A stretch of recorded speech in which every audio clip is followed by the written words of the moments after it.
a reminder or a real clear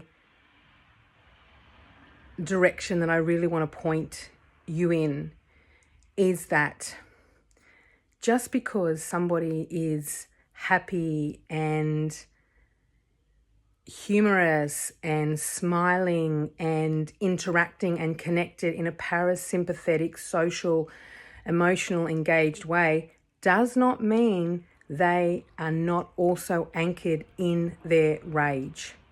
We have this ideology that has been created by the colonialist, patriarchal, hierarchical systems that we are currently oppressed and violated in, that rage needs to look a certain way, particularly for women, that rage is labeled a bad thing, a bad emotion, that it's labeled unproductive, destructive. And while that can be true, I want to point to that rage is also a fundamental and important space of energy and emotional state to give space to allow to have a presence and space in our day-to-day. The key here is that it's got to be in a healthy, embodied, present way, so it's not burning down whole villages with children in them. And when I'm talking about the rage that I embody and that I hold daily, there's not a day since I embodied and worked with my own rage that I've had quite unleashed for most of my life.